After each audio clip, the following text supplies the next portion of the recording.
Olá, irmãos e irmãs da CIB de Antonina. É um privilégio poder refletir um pouco sobre a palavra do Senhor com os irmãos e as irmãs. Quero agradecer o convite do irmão Márcio e é um prazer poder estar ajudando aí nesse tempo de pandemia. Tem sido desafiador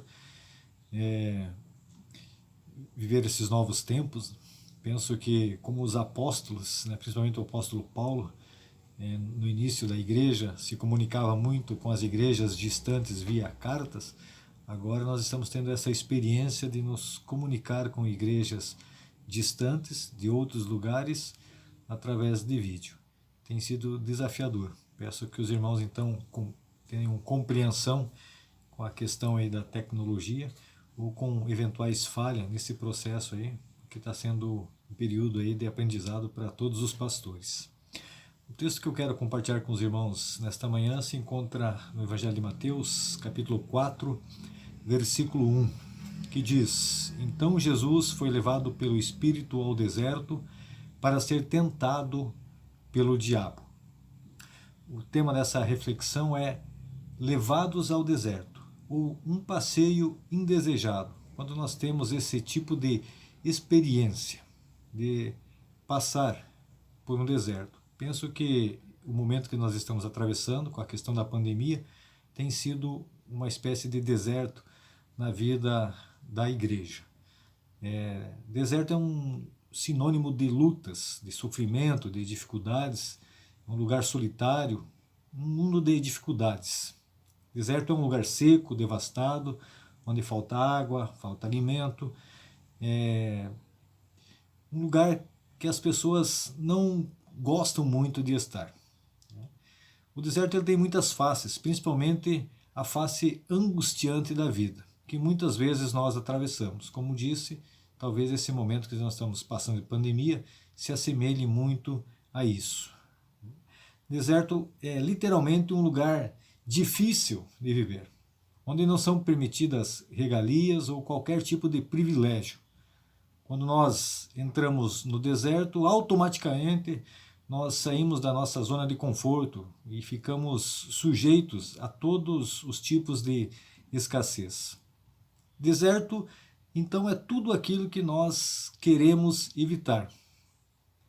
E nós podemos ser conduzidos para o deserto inesperadamente, após ter experimentado um momento de grande euforia, de conquistas, de alegrias, ou seja, no momento nós estamos passeando por um lindo jardim perfumado e fresco e no momento seguinte estamos sendo conduzidos para um deserto árido e quente. A experiência de Jesus no deserto veio logo após um momento festivo, um momento de celebração, que foi o seu batismo. Jesus saiu direto das águas do Jordão para o deserto da Judéia, onde ele foi impiedosamente tentado pelo demônio. Jesus não foi para o deserto por vontade própria. O Espírito Santo o conduziu para lá. E assim acontece conosco também. Somos conduzidos para esse passeio indesejado pelo próprio Senhor. Você se batiza no domingo à noite, comemora na pizzaria, celebra com os familiares e amigos.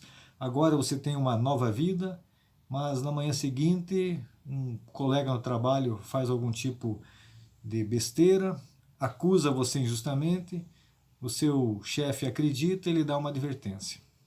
E você pensa, pô, sério isso, Senhor?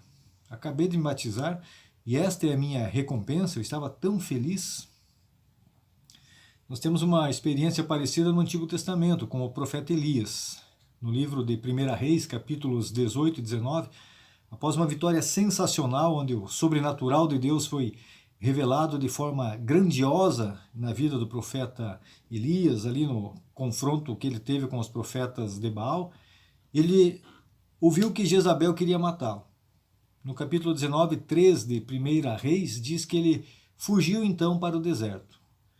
Num momento, vitórias e milagres, e o poder de Deus sendo manifestado na sua vida. E no outro, calúnias, perseguição, ou seja, uma experiência de estar no deserto. Mas por qual motivo ou com que objetivo nós somos levados a este passeio indesejado pelo deserto? Muitas vezes nós estamos firmes, avançando e superando vários obstáculos, animados e motivados com a nossa caminhada cristã, contudo, repentinamente somos confrontados com algum problema que acaba por nos levar a um deserto, onde nós somos tentados a duvidar do amor de Deus. Será que vale a pena mesmo servir a Deus? No seu batismo, Jesus havia acabado de ouvir a voz do seu Pai dizendo dos céus: "Este é o meu Filho amado." E aí uma voz infernal, na sequência, vem zombar dele, dizendo: "Se tu és o Filho de Deus", ou seja, colocando dúvidas na cabeça de Jesus, insinuando que talvez ele não fosse realmente Filho de Deus. Ainda hoje nós somos tentados dessa forma. Você é da igreja agora e está desempregado? Você é um filho de Deus e pegou o Covid? Você é evangélico e está com problemas? Repito, ainda hoje Satanás tenta solapar a nossa identidade de filhos de Deus, colocando dúvidas sobre o seu amor em nossas mentes. Ele tenta nos fazer duvidar sobre a validade de seguirmos o Senhor. E muitas vezes ele tenta as pessoas quando elas estão começando a fazer algo por Deus, tentando desviar os servos do Senhor antes que eles possam realizar trabalhos em favor do reino. Mas por qual motivo ou com que objetivo somos levados a este passeio indesejado pelo deserto? Pergunto novamente.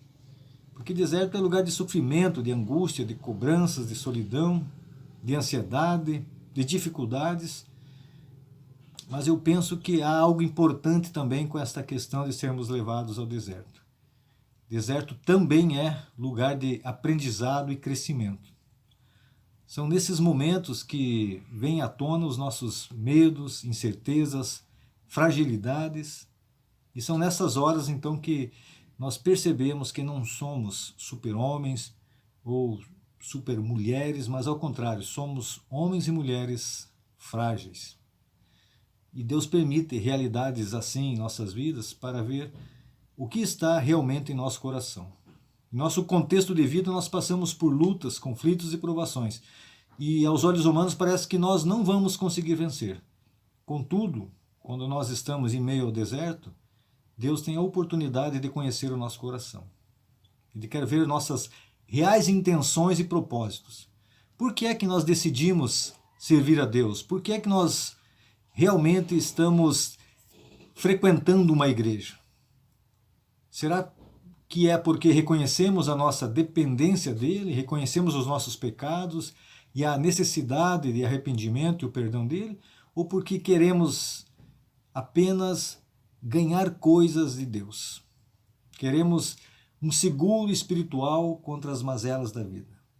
Qual é a real intenção que nós temos em nosso coração para seguir a Deus? O deserto nos dá a oportunidade de demonstrar isso para o Senhor. No deserto também nós aprendemos a não ser orgulhosos e autossuficientes. Num discurso feito em 1863, Abraham Lincoln, então presidente dos Estados Unidos da América, disse: "Nós, os Estados Unidos, fomos os receptores das maiores recompensas do céu. Nós temos sido preservados estes muitos anos em paz e prosperidade. Crescemos em número, riqueza e poder como nenhuma outra nação. Mas nós nos esquecemos de Deus. Esquecemos a graciosa mão que nos preservou em paz e nos multiplicou, enriqueceu e nos fortaleceu.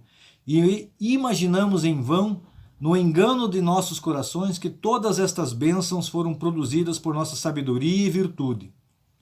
Intoxicados com o sucesso ininterrupto, nos tornamos demasiadamente autossuficientes para sentir a necessidade de redimir e preservar a graça, orgulhosos demais para orar ao Deus que nos fez." Eu penso que nós somos levados ao deserto para nos lembrar que tudo o que somos e tudo o que temos é graças ao Senhor e não é mérito nosso. No deserto nós aprendemos a depender de Deus. No deserto também aprendemos como vencer a batalha com o tentador. Outra experiência de ser levado para o deserto, bastante conhecida, é a dos israelitas, quando eles foram libertados do Egito. Infelizmente, a geração dos israelitas reclamou do deserto. Repetidas vezes, eles se queixaram das dificuldades do caminho e murmuraram e queriam retornar à escravidão do Egito. Isso está em Êxodo 14, 11 e 12, Números 11, 4 e 6, Números 14, de 1 a 4. Não fazia sentido que eles quisessem voltar para a escravidão do Egito. Muitas vezes nós somos tentados a pensar que a vida de antes de conhecer a Cristo era melhor do que a vida que nós temos agora. E fazemos isso porque nos esquecemos ou não sabemos das promessas do Senhor que estão na Bíblia. A lição dos israelitas é uma lição forte, porque 600 mil homens saíram do Egito e apenas dois entraram em Canaã.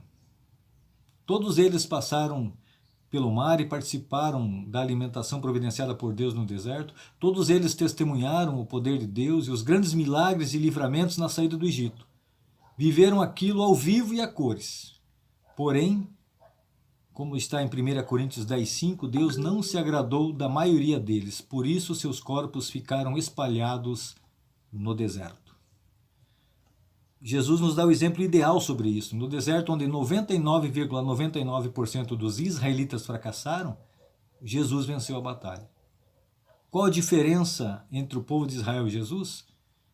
A diferença é que Jesus confiou na palavra do Senhor. Em todas as investidas do diabo, ele citou a Escritura. Certamente porque tinha intimidade com ela, porque conhecia a palavra de Deus, as suas promessas e o quanto era importante e ele podia confiar em Deus. Nós aprendemos também que Deus não pretende que nós vivamos num êxtase espiritual contínuo. É muito bom, óbvio, estar no topo de uma montanha, poder ver grandes distâncias, sentir o ar fresco soprando em nosso rosto. O topo da montanha é um lugar de alegria, de segurança, de satisfação, um lugar de renovar as forças. Sentimos normalmente tudo isso logo após a nossa conversão ou logo após retornar de um retiro, após vitórias em nossas vidas e graças a Deus pelas montanhas que nós temos em nossas vidas. Se nós não tivéssemos estas montanhas, a vida seria quase insuportável, estar no topo da montanha. Mas nós não podemos ficar ali para sempre. Embora é isso que nós gostaríamos, né? Uma vida sem problemas não é possível. Chegará o momento em que nós precisamos descer da montanha, porque a maior parte da vida é vivida no vale, às portas do deserto. E ali é onde as pessoas estão. E é onde a vida precisa ser vivida. É onde nós enfrentamos os nossos problemas e aprendemos a olhar e a depender mais para o Senhor. Onde nós podemos ajudar aqueles também que estão passando por dificuldades ou passarão. É ali onde a vida é vivida, né? É no vale. Mas nós não precisamos duvidar do amor de Deus, do seu cuidado, né? De que vale a pena caminhar com Ele. Independente do caminho, o Senhor é a melhor companhia. E apenas homens e mulheres piedosos são tentados. Com base no Antigo Testamento, a pessoa tentada ou levada para o deserto normalmente é alguém devoto e justo. Não são os ímpios que são tentados, né? Nós temos como exemplos Abraão, José do Egito, Jó. Sendo assim, passar pelo deserto, irmãos e irmãs, é uma honra. O objetivo de Deus, ao nos levar para o deserto, é sermos aprovados diante dele e fortalecer a nossa fé, vencendo as tentações. Então, finalizando, se você é cristão, prepare-se, porque você vai ter, em algum momento, um deserto para passar na sua vida. Se é que nós já não estamos todos passando nesse tempo de pandemia. Não há um outro caminho para o crescimento espiritual senão esses momentos de dificuldades. Se o deserto era necessário para Jesus, por que não será necessário para nós também? Então, devemos estar preparados. E quando estivermos lá, nós não precisamos nos desesperar. Devemos ficar em pé, nos lembrar das promessas de Deus, nos apegar mais ao Senhor, não pensar em nenhum momento para voltar ao antigo modo de vida, também não ceder às nossas emoções e podemos nos apoiar e devemos até nos apoiar nos nossos irmãos e irmãs em Cristo. Então, lembre-se dessas 4 verdades. Se você for levado ao deserto ou está passando por um deserto, você não está lá por acidente. Você não está lá também sozinho. Você não estará lá para sempre e você sairá de lá mais forte. Eu gosto da maneira como a história termina. No versículo 11 nós lemos: então o diabo o deixou e os anjos vieram e o serviram a Jesus. Isso nos dá uma grande segurança. Nosso Deus nunca nos deixará sozinhos. No meio de todas as provas, Ele está conosco. Ele até pode parecer invisível, mas Ele está ao nosso lado, cuidando de nós, nos protegendo. Por isso podemos dizer como o salmista: ainda que eu passe pelo vale da sombra da morte, não temerei mal algum, porque o Senhor está comigo. Que o Senhor nos abençoe, que Ele faça resplandecer o seu rosto sobre nós, hoje e sempre. Amém.